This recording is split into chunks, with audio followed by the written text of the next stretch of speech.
നമസ്കാരം. പുതിയ വീഡിയോയിലേക്ക് മാന്യ പ്രേക്ഷകർക്ക് സ്വാഗതം. നാം പലപ്പോഴും സോഷ്യൽ മീഡിയയിൽ കണ്ടിട്ടുണ്ട്, ട്രാൻസ്പോർട്ട് ഓടിച്ചുകൊണ്ടു പോകുന്ന ഡ്രൈവറെ ബൈക്ക് യാത്രക്കാരോ മറ്റ് വാഹനങ്ങളിൽ പോയവരോ ആയ ചെറുപ്പക്കാർ വന്ന് ആ വാതിൽ തുറന്ന് അയാളോട് പുറത്തിറങ്ങി വാ, നിന്നെ ഞങ്ങൾ കാണിച്ചു തരാം എന്ന് പറഞ്ഞുകൊണ്ട് തെറി വിളിക്കുന്നു. ചിലർ ഈ ട്രാൻസ്പോർട്ട് ഡ്രൈവറെ അടിക്കുന്നു. അങ്ങനെ വലിയ വലിയ പ്രശ്നങ്ങൾ ഉണ്ടാകുന്നു. അത്രയും കണ്ടു കഴിഞ്ഞ് നാം ആ കാര്യം മറക്കുന്നു.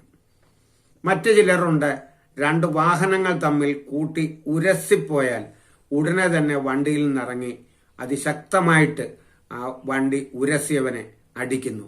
വലിയ പ്രശ്നങ്ങളാകുന്നു. നാം അവിടെ കൊണ്ട് അത് കണ്ടു കഴിഞ്ഞു. മറ്റു ചിലരുണ്ട്, ചില വഴിപോക്കർ റോഡിൽ നിന്നുകൊണ്ട് ചിലർ പരസ്പരം വാക്കുതർക്കമുണ്ടായിട്ട് വഴക്കുണ്ടാകുന്നു. അവിടവും നമ്മൾ കണ്ടു കഴിഞ്ഞു.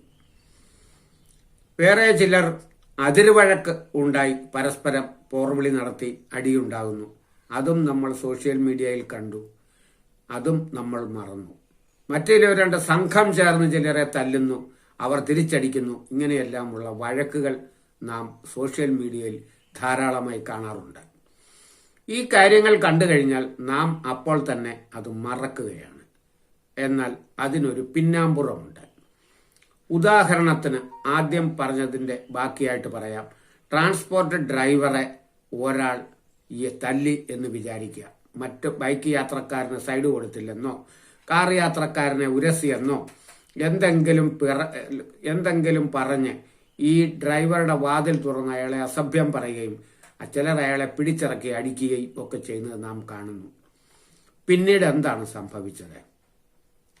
സർക്കാരിന്റെ ജോലി ചെയ്യുന്ന ഡ്രൈവറെ 10-50 യാത്രക്കാരുമായി പോയ ഡ്രൈവറെ തല്ലിയതിന്റെ ശിക്ഷ എന്താണെന്നറിയാമോ? നാം ആരും അത് പിന്നീട് ചിന്തിക്കുന്നില്ല. അയാളെ തല്ലി തുടങ്ങൊണ്ട് തീർന്നു. ആ തല്ലിയ മനുഷ്യന്റെ ജീവിതം അതോടെ കട്ടപ്പുകയാകുകയാണ്. അവൻ നഷ്ടപരിഹാരം കൊടുക്കണം, കേസിന് വേണ്ടി കോടതികളിൽ പോകണം.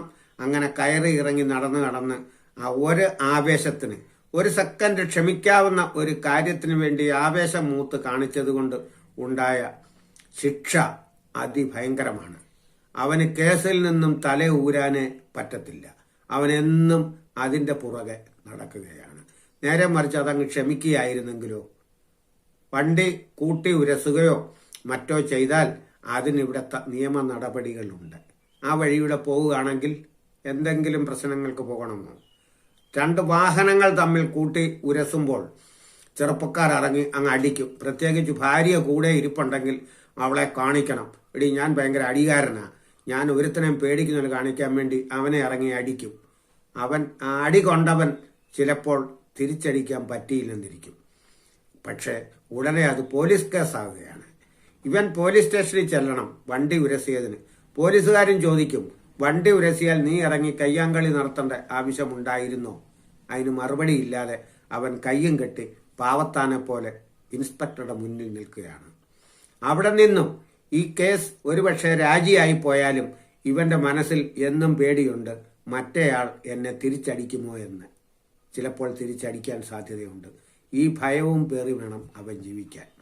അതല്ലെങ്കിൽ ഈ കേസ് കോടതിയിലേക്ക് പോയാൽ ഇവൻ വക്കീലിനെ കാണണം, വക്കീൽ ഫീസ് അടയ്ക്കണം, നമ്മുടെ സമയമില്ലാത്ത സമയമുണ്ടാക്കി കോടതിയിൽ പോവുകയും കൈയും കെട്ടി നിൽക്കുകയും ചെയ്യണം. ഇതെല്ലാം എന്തുകൊണ്ടുണ്ടായതാണ്? നിസ്സാരമായ ഒരു ക്ഷമ ഇല്ലാഞ്ഞതുകൊണ്ട് ഉണ്ടായ സംഭവമാണ്. ഇങ്ങനെ ഏതൊരു സംഭവം നമ്മൾ എടുത്തു ചാടുന്നതിന് മുമ്പ് ഒരു നിമിഷം ചിന്തിക്കുക, ഞാൻ ഈ പോകുന്ന വഴി അപകടത്തിലേക്കാണ്, ഞാനിത് ചെയ്യരുത് എന്ന് മനസ്സിലൊന്ന് മന്ത്രിച്ചാൽ, കൂടിപ്പോയാൽ നമ്മളെ നേരെ ചീത്ത വിളിച്ചവന്റെ മുമ്പിൽ നാം ഭയപ്പെട്ടു പോയി എന്ന് പറയുള്ളൂ. അവൻ പേടിച്ച് അവന്റെ ഒറ്റ അക്ഷരം വേണ്ടാതെ അവൻ പോയി, പൊക്കോട്ടെ. നീ തിരിച്ചു പറഞ്ഞത് കൊണ്ടല്ലേ വഴക്കുണ്ടായതും അടിയുണ്ടായതും. നമ്മൾ ഒരാളെ തല്ലിയിട്ട് നമ്മൾ മാറി നടന്നാൽ ആ തല്ലുകൊണ്ടവൻ എന്തെങ്കിലും നമ്മളെ തല്ലും എന്നൊരു ഭയം നമ്മുടെ മനസ്സിലുണ്ട്. ചിലർ തിരിച്ചടിക്കുകയും ചെയ്യും.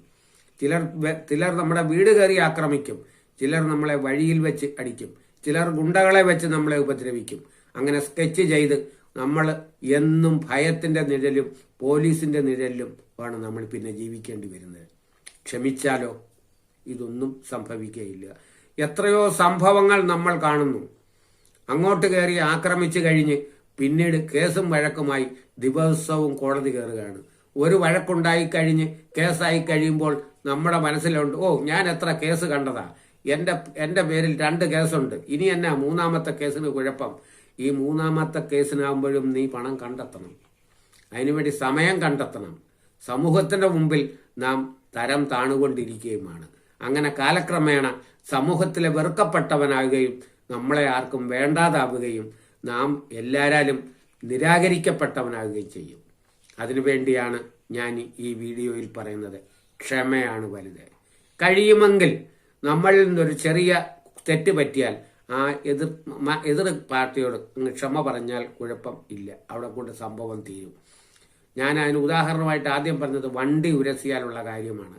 എവിടെ വണ്ടി ഉരസുന്നോ അവിടെ റോഡ് ബ്ലോക്ക് ആക്കിക്കൊണ്ട് നിന്നുകൊണ്ട് ഇറങ്ങി നിന്ന് വെറും നികൃഷ്ടമായ രീതിയിൽ അടിക്കുകയാണ്.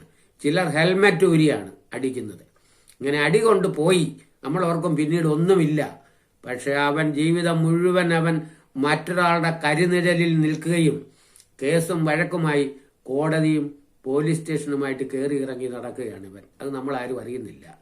ഈ പോയ ആൾ ആരെങ്കിലും ഇങ്ങനെ ഒരു വഴിയോരത്ത് വഴക്കുണ്ടായിപ്പോയ ആരെങ്കിലും ഒരാൾ പിന്നീട് തനിക്കുണ്ടായ അനുഭവങ്ങൾ എനിക്ക് ഇതിനകത്തൊരു കമന്റ് ബോക്സിൽ ഇട്ട് തന്നാൽ ഇത് കേൾക്കുന്ന മറ്റുള്ളവർ കൂടി ഉപകാരമായിരിക്കും എന്ന് എനിക്ക് തോന്നുകയാണ്. ഞാനൊരിക്കൽ എനിക്കുണ്ടായ ഒരു കേസിനെ പറ്റി പറഞ്ഞു. അത് ഞാൻ ഉണ്ടാക്കിയ കേസേ അല്ല. പക്ഷേ ഞാൻ പറഞ്ഞില്ലേ എനിക്ക് ലക്ഷക്കണക്കിന് രൂപ നഷ്ടം ഉണ്ടായെന്ന്. അത് വഴക്കിൽ നിന്നുണ്ടായതല്ല, മറ്റൊരു സാമ്പത്തിക പ്രശ്നത്തിൽ നിന്നും ഉണ്ടായതായിരുന്നു. എന്തായാലും കേസും വഴക്കും ജീവിതത്തിന്റെ സമാധാനം കെടുത്തുമെന്നുള്ളത് ഉറപ്പാണ്. നമ്മുടെ പണവും നമ്മുടെ സമയവും നമ്മുടെ സമാധാനവും ഒരു നിമിഷത്തെ നമ്മുടെ ആവേശം കൊണ്ട് നമുക്ക് നഷ്ടപ്പെട്ടുകൊണ്ടിരിക്കുകയാണ്. അതുകൊണ്ട് ഞാൻ പറയുന്നു, നിങ്ങൾ ഒരാൾ ഇങ്ങോട്ട് കയർത്തു വന്നാലും ക്ഷമ ചോദിച്ചുകൊണ്ട് നമുക്ക് വേണേൽ അവിടെ നിന്ന് അങ്ങ് പോകാം. നമ്മൾ അവിടെ മണ്ടനാകുമെന്നേ ഉള്ളൂ, ഒരു ദോഷവും ഉണ്ടാവുകയില്ല. എൻ്റെ ഈ വീഡിയോ നിങ്ങൾക്ക് സ്വീകാര്യമെങ്കിൽ ലൈക്ക് ചെയ്യുക. അതല്ല, നിങ്ങൾക്ക് ഞാനീ പറഞ്ഞതുപോലെ ഏതെങ്കിലും ഒരു കേസിൽ, ഒരു അടിപിടി കേസിൽ പിന്നീട് പ്രശ്നങ്ങൾക്കിലേക്ക് പോയ ആരെങ്കിലും ഉണ്ടെങ്കിൽ നിങ്ങൾ ഇവിടെ കമന്റ് ചെയ്യുക. കാരണം ഇത് കാണുമ്പോൾ മറ്റൊരാൾക്ക് മനസ്സിലാകും ഞാൻ ഈ പറഞ്ഞത് ശരിയായിരുന്നുവെന്ന്. എൻ്റെ ഈ വീഡിയോ നിങ്ങൾക്ക് ഇഷ്ടമായ ലൈക്ക് ചെയ്യുക, ഫോളോ ചെയ്യുക, കമന്റ് ചെയ്യുക. മറ്റൊരു വീഡിയോയുമായി ഞാൻ വീണ്ടും വരുന്നത് വരെ നമസ്കാരം.